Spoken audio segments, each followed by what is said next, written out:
kabar semua? Senang sekali saya Rini Ayuning Tias dapat menjumpai Anda kembali dalam program kesayangan kita, Dokterku. Disiarkan langsung dari studio El Sinta TV dan 95,7 FM Faith Radio Semarang. Seperti biasa, selama 1 jam ke depan, kami akan menyajikan informasi seputar kesehatan Anda dengan tema kali ini mengenai alat permainan yang tepat penunjang stimulasi tumbuh kembang anak di masa pandemi. Bagi Anda yang ingin tanya langsung, silakan di 021-2520-666 atau bisa juga kirim pertanyaan Anda ke email kami di dokterkuelsinta@yahoo.co.id. Dan hari ini untuk pertama kalinya kita kehadiran dengan Dr. Dewi Mutiati Ratnasari, MSc SPA. Beliau adalah dokter spesialis anak dari Rumah Sakit Harapan Bunda Jakarta. Kita sapa dulu Dr. Dewi yang sudah hadir di samping saya tentunya. Assalamualaikum warahmatullahi wabarakatuh, Dr. Dewi. Waalaikumsalam warahmatullahi wabarakatuh. Mbak Rini. Alhamdulillah kabar baik ya pasti ya. Alhamdulillah. Mbak Rini gimana kabarnya? Alhamdulillah sehat dan semoga pemirsa semua juga dalam kondisi sehat walafiat gitu ya. Terhindar dari ancaman atau bahaya apapun gitu ya dok ya. Amin. Dokter, hari ini gitu ya kita mau fokus membahas alat permainan nih yang tepat penunjang stimulasi tumbuh kembang anak di masa pandemi. Judulnya panjang ya dok ya. Iya. Jadi pada intinya begini dokter. Siapa sih orang tua yang mau melewatkan gitu ya golden period atau masa-masa emas tumbuh kembang anaknya gitu ya, apalagi di tengah pandemi COVID-19 ini di mana mayoritas orang tua rata-rata banyak yang kerja di rumah nih sekarang gitu ya. Tentunya kan setiap hari juga ketemu deh putra-putri mereka dan pastinya ingin memberikan stimulus yang tepat untuk tadi sekali lagi tumbuh kembang anaknya. Nah, mengapa sih tema ini menjadi penting sekali atau menarik sekali untuk kita kupas tuntas ya dok ya? Karena ini kita bahas juga seputar alat permainannya gitu ya yang tepat untuk menunjang stimulasi tadi gitu ya dok ya. Jadi apa sih yang dokter ingin sampaikan pada pertemuan kita kali ini, alasannya mengapa tema ini sangat menarik untuk kita bahas dokter? Iya. Yang pertama, tumbuh kembang anak itu kan memang faktornya ada 2, yaitu satu nutrisi dan stimulasi. Dan dengan stimulasi yang baik, nanti tumbuh kembangnya akan mencapai optimal. Melalui stimulasi itu bisa dengan cara bagaimana orang tua untuk berinteraksi dengan anak, kemudian pemilihan alat main juga penting. Bahwa sebenarnya alat main itu tidak perlu mahal loh, bahwa sebenarnya lagi musim pandemi ini bisa loh main di rumah gitu dengan stimulasi yang optimal itu ternyata bisa dengan alat-alat yang sederhana.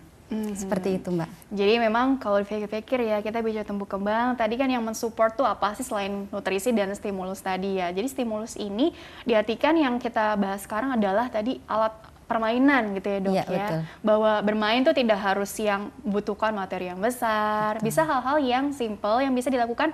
Mungkin kan lagi pandemi lebih banyak di dalam rumah ya dok ya, ataupun kalau keluar ya di pekarangan rumah atau taman dekat rumah itu pun harus memenuhi standar protokol kesehatan ya, pakai masker, jaga jarak, rajin cuci tangan juga gitu ya. Jadi yang dimaksud dengan alat bermainnya, bermain ini penting sekali untuk tumbuh kembang anak gitu. Bagaimana dok? Ya, memang dunia anak adalah dunia bermain ya. Jadi sebenarnya lewat permainan anak-anak tuh bisa belajar segala hal. Jadi mulai dari matematika itu ada di semua permainan. Kemudian personal sosial juga ada di permainan-permainan. Kemudian untuk interaksi sosial juga ada di permainan-permainan. Jadi semua domain perkembangan seperti motorik kasar, motorik halus, personal sosial dan bahasa itu sebenarnya bisa diajarkan lewat semua permainan. Wow, luar biasa ya. Bahkan tadi matematika, masalah untuk personal gitu, interaksi begitu ya dok ya. Betul. Yang merangsang tadi dokter bilang motorik kasar, motorik halus gitu ya. Nah tentunya ini kan penting sekali untuk kita bahas ya dok ya. Maksudnya melalui mungkin tindakan atau bermain yang seperti apa nih dok yang bisa merangkum tadi semuanya kebagian dapat nih gitu kan manfaatnya gitu, dok. Permainan sebenarnya dibagi dengan usia ya. Ketika usianya muda, misalnya dia 0 bulan kan stimulasi harus dari sejak lahir. Jadi ketika 0 bulan sampai 6 bulan stimulasinya cukup dengan main cilukba, itu lihat ekspresinya, kemudian motorik, gerakan motorik, kemudian main cermin. Jadi kita lihat ke cermin itu bayi-bayi akan mempelajari dirinya sendiri. Oh, ini kalau senyum saya begini wajahnya gitu. Itu merangsang stimulasi. Kemudian ada juga permainan untuk yang anak lebih besar, permainan puzzle. Untuk 1 tahun bisa dengan puzzle 4 gitu. Untuk yang 2 tahun bisa 6, bisa 12. Itu kan membuat solusi ya. Jadi solusi bagaimana cara memecahkan masalah. Kemudian dia juga bisa pegang. oh puzzle ini bentuknya segitiga, bentuknya segi empat, itu termasuk masuknya ke matematika. Kemudian juga bisa menghitung sambil orang tuanya memang harus tidak membiarkan anaknya main sendiri. Jadi orang tuanya tetap harus berinteraksi dengan anak. Kemudian ketika sudah agak besar, nanti main permainan-permainan seperti kalau motorik tuh engklek ya di rumah kan bisa dilakukan, kalau di luar tidak bisa. Kemudian ini juga bisa main ular tangga, itu juga melatih kesabaran. Kapan dia harus menunggu, kapan dia harus bermain. Giliran ya. Ya, seperti itu. Jadi hal-hal simpel itu sebenarnya bisa dilakukan dan banyak banget manfaatnya. Iya, iya. Tapi ini menarik ya, jadi dikelompokkan sesuai dengan usia ya. Jadi stimulus tuh harus mulai diberikan sejak ya bayi itu lahir, bahkan dalam kandungan pun gitu ya, Dok. Ya, janin ini sudah distimulus oleh orang tuanya gitu, entah itu dari mungkin diajak ngobrol atau mungkin ya intinya supaya dia terangsang lah tadi ya tumbuh kembangnya tadi. Dok, tapi ini menarik tadi karena disesuaikan dengan usia. Mengapa demikian? Karena tentunya kan tahapan-tahapan ini perlu diperhatikan tuh karena memang ada target juga gitu. Barangkali mungkin berapa hari pertama kehidupan gitu sehingga orang tua jangan sampai miss nih begitu, Dokter. Untuk tumbuh kembangnya ya. Jadi nanti kita akan jelaskan lebih detail, tapi ini untuk gambarannya saja. Jadi misalnya ketika bayi itu target kita kan dia harus balik badan. Jadi harus lebih banyak tummy time. Jadi bayinya ditelungkupkan, kemudian dibiarkan nanti sampai dia capek ya, bayinya juga akan kelihatan kalau capek boleh dikembalikan lagi. Kemudian target berikutnya misalnya nanti dia harus duduk dan berdiri. Itu bayi itu tidak boleh sering-sering digendong. Biarkan dia di lantai, nanti dia akan mencoba untuk berdiri sendiri. Ya, kemudian nanti target ini untuk motorik kasarnya ya, motorik kasar adalah otot-otot besar. Gitu. Nanti misalnya terus jari tangan, gimana dia sebenarnya ada tahapannya, kapan dia menggenggam usia 4 bulan, kemudian usia 9 bulan dia belajar menjimpit. Ada kan sekarang mainan ya yang menjimpit, ditaruh bola-bola kecil. Nah, itu juga salah satu target kita untuk motorik. Iya, betul. Pakai sumpit ya. Iya. Jadi karena usianya makin meningkat, ada target-target yang harus dicapai. Untuk red flag-nya, orang tua juga harus tahu red flag itu adalah tanda bahaya. Tanda bahayanya biasanya kita bicara anak 0 sampai 3 tahun karena biasanya terlihat di situ. Kalau lebih dari itu kan mungkin agak sudah telat. Gitu. Jadi misalnya 6 bulan belum bisa balik badan, itu berarti bahaya, harus segera diperiksakan. Kemudian usia tadi kita mundur 4 bulan bayinya belum bersuara, itu juga bahaya. Pendengarannya bagaimana? Seperti itu. Makanya mainan kerincing-kerincingan juga penting itu, supaya bayinya bisa melihat kemana arah suaranya. Kemudian di usia 6 bulan juga bayi kalau dipanggil harus menengok. Kalau tidak menengok juga itu bahaya. Kemudian usia 1 tahun anak harus bisa menunjuk. Kalau tidak bisa menunjuk juga harus diperiksakan. Kemudian usia 16 bulan itu paling lama harus sudah bisa 1 kata yang berarti. Ya, kalau tidak itu harus diperiksakan juga. Jadi ada itu poin besar yang penting yang orang tua bisa lihat kalau ada tanda-tanda terlambat. Seperti itu. Jadi ini ya, tadi penting sekali untuk mengenali red flags ya istilahnya ya, Dok ya, supaya orang tua kalaupun maaf nih katakanlah kurang stimulus nih untuk putra-putrinya, entah itu dari ya kesehariannya atau mungkin nanti banyak sih yang perlu dievaluasi. Jadi kalau misalnya memang ini ternyata kurang gitu ya, Dok ya, itu nanti kalau diketahuan lebih awal, nah ini insya Allah bisa kejar gitu ya, Dok ya. Maksudnya seperti itu kan ya, Dok ya, dengan stimulus yang kita berikan tentunya. Iya, ada banyak juga yang stimulusnya kurang, kemudian menjadikan anaknya tidak maksimal potensinya. Tapi sebenarnya ayah bunda tidak perlu khawatir, harusnya memang kan setiap bulan bayi akan diimunisasi atau anak akan kontrol. Itu dokter anak tuh biasanya akan selalu melihat tumbuh kembangnya. Jadi akan selalu melihat apakah tumbuh kembangnya sesuai dengan usianya. Jadi terpantau ya, Dok. Betul. Jadi pastinya kan nanti dikasih tahu ya kalau memang ternyata butuh arahan yang lebih serius lagi atau spesifik lagi ya, Dok ya. Oke, Dokter, kita jeda dulu sebentar, nanti dilanjutkan di segmen berikutnya ya, Dok ya. Akan ada slide yang bisa Dokter jelaskan lebih detail lagi seperti apa ya. Baiklah pemirsa, jangan kemana-mana, tetaplah bersama kami akan kembali sesaat lagi.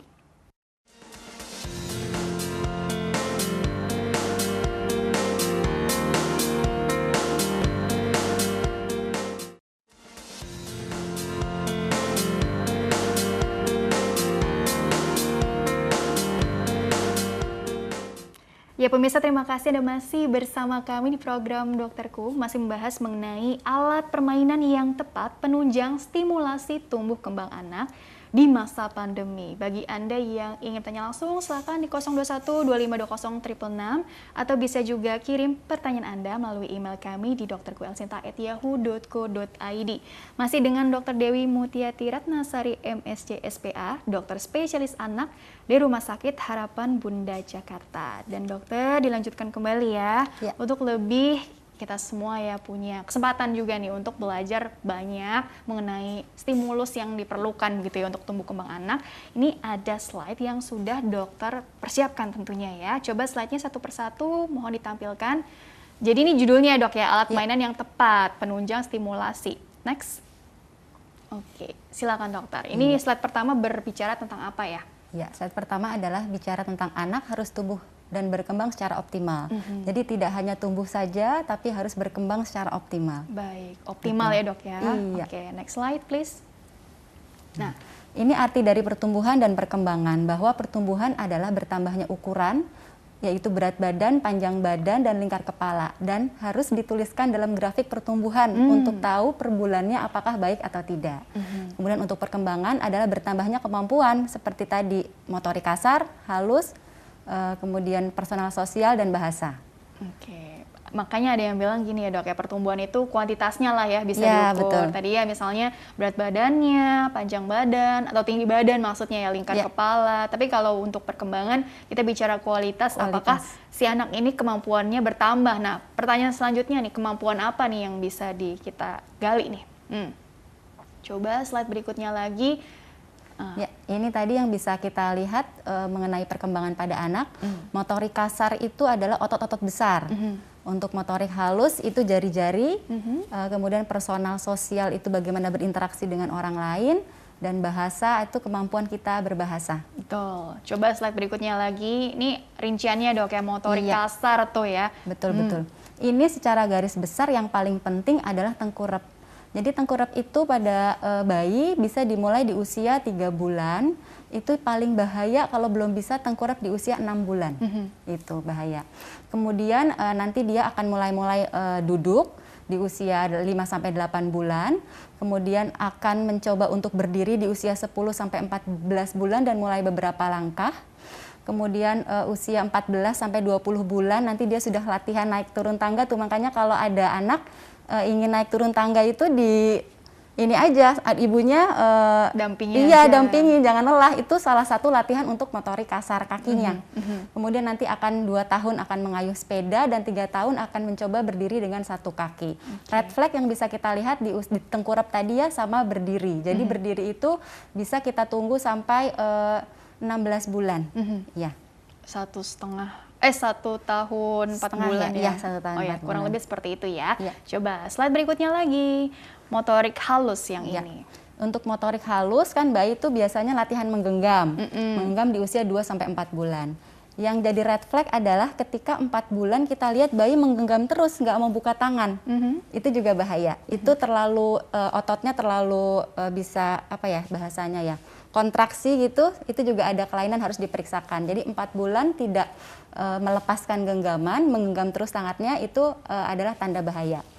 Kemudian lama-lama dia akan memindahkan benda antar tangan di usia 5-7 bulan, kemudian berusaha menjimpit benda kecil 9-12 bulan, kemudian dia akan menyusun kubus ke atas, itu pelan-pelan usia 15-20 bulan.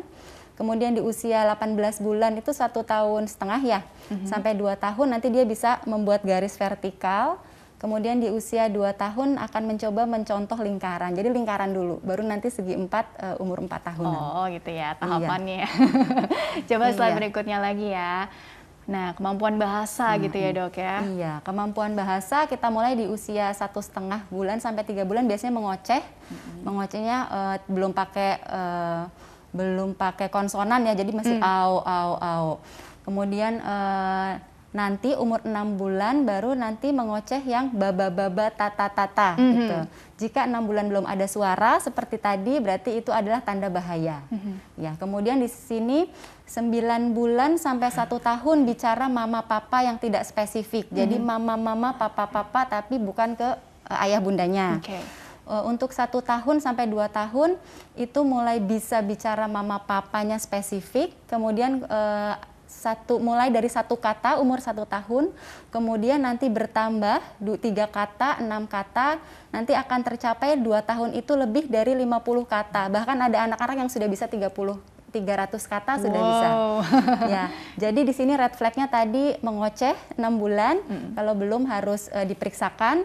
Kemudian tanda bahayanya ketika 16 bulan belum ada 1 kata yang berarti. Oke, begitu ya. Iya. Coba slide berikutnya lagi kita buat cepat aja ya. Ini personal, sosial dan kognitif ya, Dok ya. Ya, kalau ini senyum dengan orang lain, biasanya di usia-usia awal ya, 4 bulan belum senyum itu juga tidak boleh. Kemudian nanti dia sudah mulai bisa bermain, diajak mainan boneka gitu usia 8 bulan. Kemudian kita main benda, mainan anak, mainan bayi, kemudian kita sembunyikan, dia bisa nemu tuh di belakang bantal gitu di usia 1 tahun sampai 1,5 tahun. Kemudian untuk puzzle sederhana bisa dimulai di 1,5 tahun sampai 2,5 tahun. Oke, slide berikutnya lagi. Kemampuan nih untuk mandiri ya? Iya, kemampuan untuk mandiri ini juga bisa dimulai dari biasa kita ngasih finger food ya, usia 6 bulan sampai 8 bulan. Kemudian minum dengan cangkir bisa dimulai usia 1 tahun. Kemudian untuk 1 tahun sampai 1,5 tahun belajar membuka pakaian, nanti umur 2 tahun cuci tangan yang baik. Kemudian 2,5 tahun sampai 3,5 tahun bisa memakai pakaian tanpa bantuan. Oke, ini tanggung jawab juga ya, Dok ya? Iya, betul. Oke, slide berikutnya lagi, selain kemampuan kemandirian, next slide. Nah, yang bisa dilakukan untuk meningkatkan pertumbuhan dan perkembangan di segmen awal, dokter sempat bilang ya, nutrisi dan stimulasi. Nah, ini mungkin kalau nutrisi, ya ada kenal ya ASI eksklusif juga, MPASI gitu ya, dan bagaimana ini korelasinya antara pentingnya nutrisi nih mungkin di 1000 hari pertama kehidupan dengan stimulasi tadi harus berjalan beriringan begitu ya, Dok ya? Iya, betul sekali. Coba? Ya. Oke, mungkin bisa dikaitkan atau mungkin penjelasan untuk stimulasinya juga, dokter, bisa sekalian ya, Dok ya? Betul. Jadi stimulasi kan memang pertama kontak orang tua dengan anak itu penting sekali. Cara bicara, cara bahasa itu penting untuk membangun persepsi pada anak. Kemudian pemilihan alat mainan juga yang tepat sehingga bisa maksimal apa yang kita tuju. Kemudian yang ketiga untuk masalah gadget ini memang kalau bisa dikurangi, memang ada aturannya tersendiri untuk gadget ini, nanti kita bahas. Boleh, coba slide berikutnya lagi, karena zaman sekarang memang kan nggak bisa lepas dari gawai ya, Dok ya? Iya betul. Tapi ya kalau untuk memperkenalkan lebih dini tuh mungkin ada aturannya juga tadi ya, kapan sebaiknya juga digunakan, terus juga kapan enggaknya gitu ya. Nah ini mainan gitu, pemilihan mainan untuk usia 0 sampai 6 bulan, ini masih bayi gitu ya, masih mungil sekali gitu ya, Dok ya. Apa sih yang bisa dipilih dan nggak mesti yang keluar biaya banyak juga ya, Dok ya? Betul. Oke, silakan, Dok. Untuk 0 sampai 6 bulan alatnya sederhana sekali. Jadi main cilukba, kemudian tadi ekspresi diri di kaca gitu untuk senyum, untuk tertawa gitu bisa dilihat di kaca. Kemudian mainan-mainan yang bisa digigit untuk eksplorasi mulut itu penting juga. Mainan-mainan yang berbunyi untuk mengetes pendengarannya.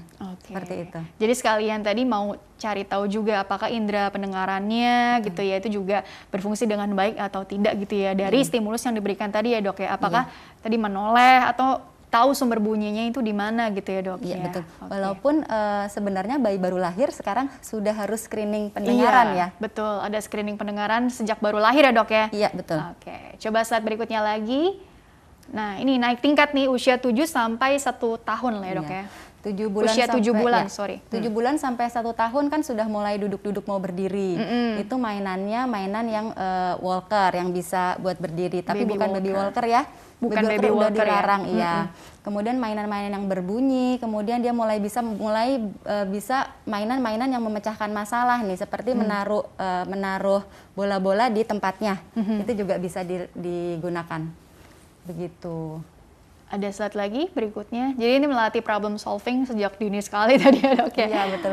Oh, harus ditaruh di sini nih, mungkin sesuai dengan warnanya atau apa supaya si anak juga jadi jauh lebih menarik ya. Ini juga kan kalau dilihat dari gambarnya kan dari segi warna, bentuk, ya motif lah ya, Dok ya. Tentunya yang membuat anak tuh jadi lebih fokus juga ya, Dok ya, lebih tertarik gitu ya, Dok ya. Iya, betul. Di sini juga kan mainannya bisa mainan puzzle-nya bisa puzzle bentuk-bentuk geometri gitu kan ya, bentuk-bentuk binatang. Kemudian umur 1-2 tahun kita kalau mau latihan motorik kasarnya kita bisa pakai kereta-keretaan atau mobil-mobilan juga bisa. Oke, nah ini untuk lebih detailnya lagi nih ada Instagramnya dokter tadi @dewi_. Oh tadi nanti bisa ditampilkan lagi kali ya untuk mungkin siapa tahu ada yang mau lihat-lihat gitu kan lebih detail lagi edukasi seputar stimulus ini begitu ya dok ya. Betul. Dokter kita jeda dulu sebentar tapi ya nanti dilanjutkan di segmen berikutnya untuk lebih detailnya lagi nanti seperti apa ya. Oke pemirsa jangan kemana-mana tetaplah bersama kami akan kembali setelah pesan-pesan berikut ini.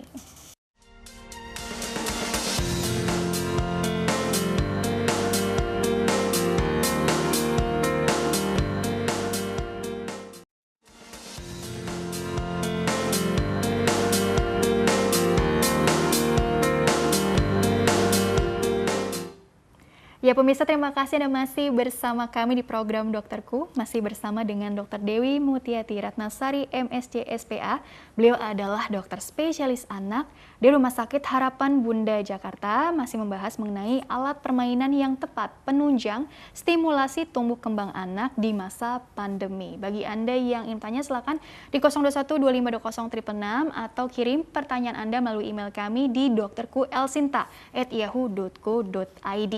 Dan dokter dilanjutkan kembali ya dok ya. Jadi bagaimana nih sekarang kita fokus membahas permainan gitu ya. Alat bermain untuk usia katakanlah tadi kan 1 tahunan ya dok ya sampai usia 2 tahun. Sekarang 2 tahun sampai usia 5 tahun deh gitu ya. Karena kan golden period ini kan tadi harus diperhatikan ya dok ya. Jangan sampai terlewat gitu ya dok ya. Apa yang bisa kita optimalkan nih di usia 2 sampai 5 tahun ini untuk putra-putri kita dokter? Tadi kan fokusnya di motorik kasar, halus, personal sosial, dan bahasa. Untuk motorik kasar kan jelas yang besar-besar nih. Tidak kalah penting juga olahraga anak-anak ini ya. Jadi anak-anak kita juga butuh olahraga, tidak harus di luar, bisa dilakukan di dalam rumah. Bisa bergerak bersama orang tuanya, atau biasanya yoga di rumah juga boleh, atau membantu orang tua membersihkan rumah kan termasuk olahraga juga. Itu bisa dilakukan. Jadi tidak harus tidak boleh terlalu banyak nonton TV gitu. Kemudian yang kedua, motorik halus. Motorik halus itu kan anak mau ke SD nih 5 tahun. Nah, itu gimana caranya membuat permainan yang membuat jari-jari kuat. Jadi boleh adonan, boleh atau enggak tepung, yang tepung maizena dikasih air itu juga kan jadi keras tuh, membuat permainan-permainan yang membuat tangannya nanti di saat usia sekolah tidak lelah saat menulis. Itu juga bisa. Kemudian permainan-permainan solusi seperti balok, kemudian Lego itu juga bisa digunakan untuk stimulasi. Kemudian untuk bahasa dan personal sosial itu kita bisa main peran. Jadi main peran besar ataupun peran kecil. Kalau peran besar kitanya yang berperan, jadi dokter, jadi ibu, jadi ayah, sehingga kita bisa tahu pekerjaan ibu apa sih, pekerjaan ayah apa sih, seperti itu ya. Kemudian bisa juga peran kecil menggunakan alat. Itu juga bisa merangsang stimulasi untuk melatih anak juga. Jadi seperti itu untuk 2 sampai 5 tahun kira-kira. Jadi kegiatannya benar-benar yang menyenangkan gitu ya. Jadi anak-anak tuh happy pada saat menjalankannya dan juga tadi untuk merangsang kecerdasannya juga gitu ya. Makanya istilahnya bermain sambil belajar gitu ya dok ya. Oke, coba ini ada slide mengenai kelanjutannya dari pembahasan yang sudah didiskusikan barusan. Jadi ini mainan untuk ini usia anak-anak sekolah gitu ya dok ya. Sekolah kan juga ada SD, SMP, SMA. Jangan salah kan kalau anak-anak kan sampai 18 tahun ya dok ya. Remaja gitu juga kita bahas juga deh sedikit. Ini maksudnya apa nih? Ada pilihan mainan untuk anak-anak yang sudah memasuki usia sekolah. Tentunya jadi lebih kompleks dong, karena kan ya usia, terus juga mungkin kemampuannya juga semakin berkembang gitu ya dok ya. Iya betul. Untuk mainan anak sekolah sebenarnya kalau Lego juga masih bisa dipakai, mungkin yang kecil. Kemudian main Scramble juga bisa untuk merangsang kosakata, memperbanyak kosakata. Kemudian monopoli, catur juga untuk melatih kognisi ya. Monopoli melatih untuk bisa melatih literasi keuangan ya, juga bisa dilakukan. Hebat ya dari kecil. Dari kecil sudah belajar. Literasi gitu. Kemudian banyak juga nih yang bisa dilakukan. Jadi berbagai macam alat permainan bisa kita lakukan baik di rumah ataupun di luar. Jadi misalnya kalau anak SD kita bisa dengan sederhana pakai kaca pembesar, kita melihat daun itu seperti apa, kan kita jadi bisa belajar IPA-nya. Explore lingkungan ya dok betul, ya. Betul, explore lingkungan.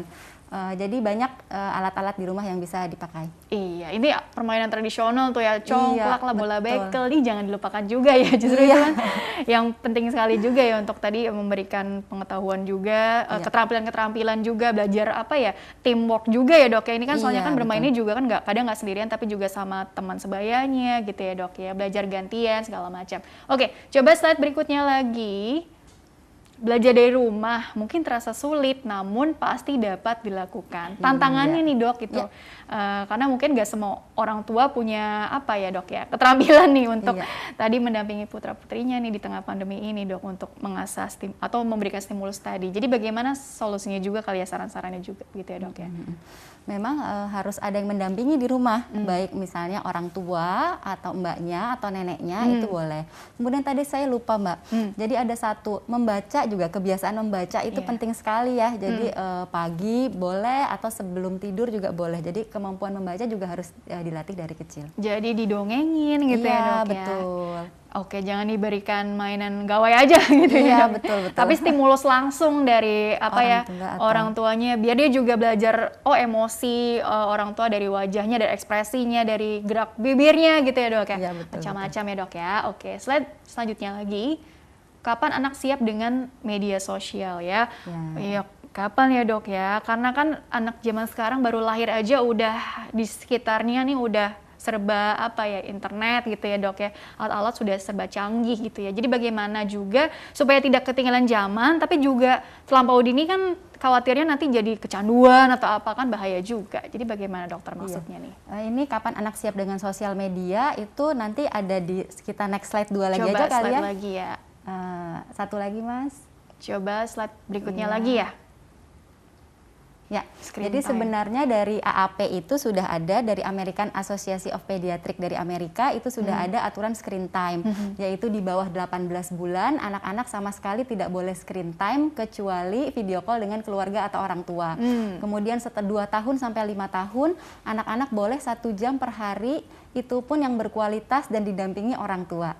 Kemudian setelah 6 tahun itu boleh diskusi dengan anak mau berapa lama screen time, tapi tetap harus berkualitas, didampingi orang tua sehingga dapat dievaluasi, kemudian dapat didiskusikan apa yang telah dilihat di gadget tersebut. Oh iya, kamu dapat apa, pelajaran apa dari menonton tayangan ini gitu ya dok ya. Betul. Oh tapi ini menarik ya, jadi di bawah 18 sampai 24 bulan tuh kita sebisa mungkin menghindari ya, kalaupun boleh tadi video call aja gitu, karena lagi pandemi juga kan, supaya tetap keep in touch dengan keluarga gitu ya. Oke, coba slide. Oh ini sudah slide terakhir ya. Oke, sekarang kita masuk ke pertanyaan email dulu ya dok ya. Ini ada beberapa nih, nanti mohon tanggapannya satu persatu ya. Jadi bagi pemirsa yang ingin bertanya via email, silakan kirim saja pertanyaan ke email kami melalui drkuelsinta@yahoo.co.id. Format lengkap di bawah ini, nama, usia Anda atau usia anak Anda ya, serta tempat tinggal Anda. Baik, ini pertanyaan pertama dari Ibu Murni dari Bekasi. Dok, anak saya usia 3 tahun, laki-laki, pendiam sekali gitu ya. Saya sudah pancing dengan banyak kata-kata atau sudah saya pancing dengan banyak kalimat, tapi dia cenderung kurang responsif. Kira-kira stimulus apa yang dapat saya berikan sebagai orang tua agar anak saya jadi lebih banyak bicara, lebih talkative gitu ya dok ya. Terima kasih. Jadi mungkin udah didongengin, udah dibaca buku, udah diajak ngobrol, orang tuanya udah bawel, tapi anaknya kok tetap diam aja ya dok ya. Ini apa yang perlu dievaluasi lagi dokter? Stimulusnya yang masih kurang apa barangkali gitu ya. Memang kalau stimulus tadi ya, kita harus banyak bicara sebagai orang tua. Lagi makan kita harus bicara, maksudnya bicara apa yang dimakan gitu. Di jalan kita lihat mobil, lihat apa, kita harus bicara terus dengan dengan anak gitu. Bicaranya dengan jelas gitu. Ketika kita merasa atau ibu sudah merasa sudah menstimulus dengan baik setiap hari, itu sebenarnya bisa diperiksakan Bu. Jadi sebenarnya kurang responsifnya kenapa? Apakah cuek? Apakah cuek? Kemudian interaksi dengan teman-temannya bagaimana? Apakah juga cuek gitu? Kemudian dilihat ada perilaku yang repetitif apa tidak? Repetitif itu perilaku yang diulang-ulang. Misalnya kalau lagi main mobil-mobilan, dia main mobil-mobilan terus atau rodanya diputar terus, itu yang harus kita evaluasi karena ada beberapa kasus ya, karena kasus-kasus anak autis itu gejalanya 2, 1 cuek, 1 ada gangguan perilaku yang repetitif. Jadi lebih baik dievaluasi dulu baru kemudian diterapi. Jadi evaluasi ini seberapa fokus dia, mungkin perhatiannya bagaimana dengan lingkungan sekitar, kasih feedback nggak sih kalau diajak bicara gitu ya dok ya. Tapi ini memang apa ya, jangan terburu-buru melabel anak juga, ini jangan-jangan anak saya begini nih, karena mungkin menurut apa yang dibaca di internet seperti ini nih ciri-cirinya. Tapi memang konsulkan ke dokter spesialis anaknya atau mungkin ada klinik tumbuh kembang sendiri ya dok ya, yang bisa. Ya, memang kita tidak boleh langsung diagnosis atau melabeli anak, tapi ketika kita melihat ada yang terlambat, itu tidak boleh kita tunda-tunda. Karena semakin lama ditunda, maka mencapai kemampuan maksimalnya juga semakin lama. Gitu. Jadi harus segera dikonsultasikan dahulu. Oke, jadi lebih cepat ketahuan lebih baik gitu ya prinsipnya ya dok ya. Karena hasilnya akan baik. Iya, jadi tidak ada istilah terlambat juga ya dok ya. Mungkin karena ini lagi pandemi, ada beberapa orang tua yang nanti dulu deh gitu, ditunda dulu deh karena lagi kondisinya lagi gawat nih, malah beritanya kan di India seperti ini bla bla bla, takut juga di Indonesia juga, jadi makin parah nih COVID-nya gitu. Jadi tapi dilihat-lihat juga ya dok ya, jangan terlalu kelamaan juga ya dok ya menunda pemeriksaan. Khawatirnya tadi stimulasinya jadi terhambat gitu ya. Baik, pertanyaan berikutnya lagi dari Ibu Cika dari Jakarta. Dok, sebetulnya apakah baik memberi makan anak sambil memberikan dia mainan? Atau sebaiknya harus mengajarkan anak untuk makan di meja makan? Karena anak saya kalau makan sukanya tidak diam di tempat, tapi sambil main atau sambil kesana kemari katanya. Terima kasih, usia anak 4 tahun laki-laki. Bagaimana ini supaya disiplin? Apakah memang makan itu harus di meja makan gitu ya? Kalau maunya makan, kalau maunya nutrisinya ini bisa terpenuhi tapi anaknya katakanlah harus diajak main dulu ya bagaimana dokter?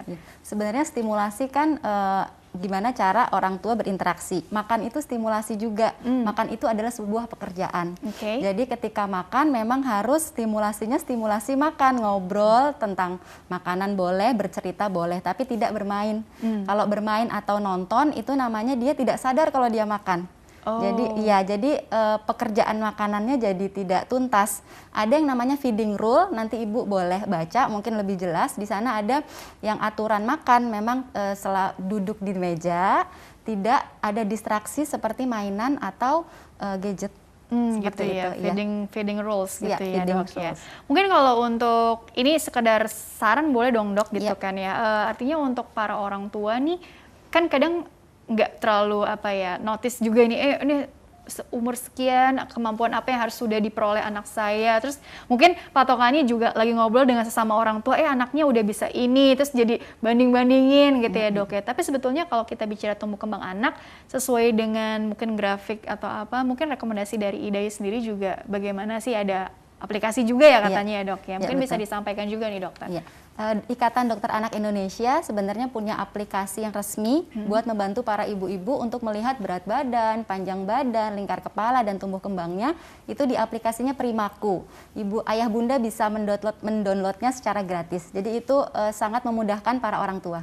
Gitu ya, jadi intinya jangan sampai ada yang terlewat gitu ya dok ya, karena sekali lagi ini kan kita perlu memantau nih dok, tadi tumbuh kembang anak kita nih udah cukup sesuai dengan usianya nggak sih, perkembangan usianya. Kalaupun memang ada red flags, juga langkah-langkah apa yang perlu diambil gitu ya dok ya. Jadi kalau kita bicara kapan sih mengenali tanda-tanda bahaya, ini juga seberapa penting, mungkin perlu ditekankan lagi dokter, karena kan tadi red flags nih juga kok cukup beragam gitu ya dok ya. Bagaimana itu? Untuk lebih mudahnya memang hanya sedikit saja seperti tadi. Jadi 6 bulan harus bisa tengkurap.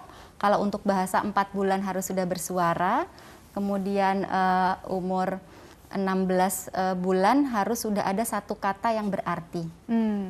Kemudian untuk berjalannya, berdirinya kita bisa tunggu di usia 13-14 itu berdiri saja, kemudian nanti baru dia berjalan.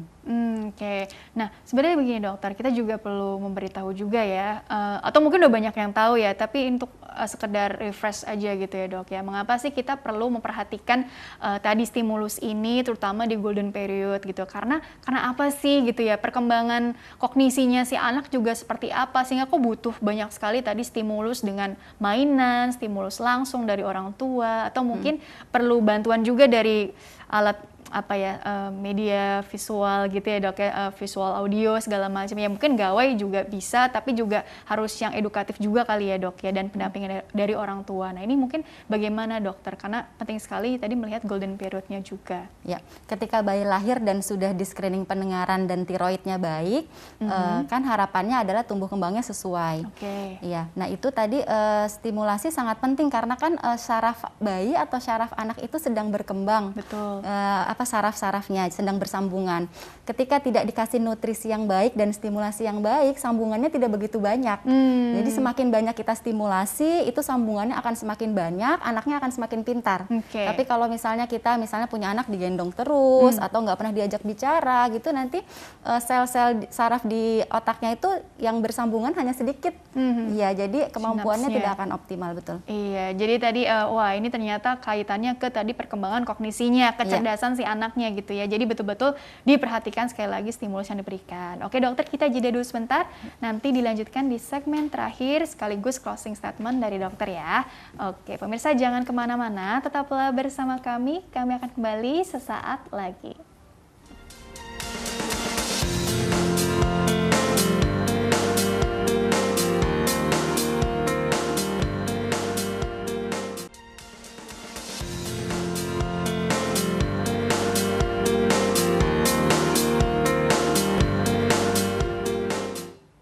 Ya pemirsa, terima kasih Anda masih bersama kami di program Dokterku, masih membahas mengenai alat permainan yang tepat penunjang stimulasi tumbuh kembang anak di masa pandemi bersama dengan Dr. Dewi Mutiati Ratnasari MSc SPA, dokter spesialis anak di Rumah Sakit Harapan Bunda Jakarta. Dan dokter, dilanjutkan kembali ya.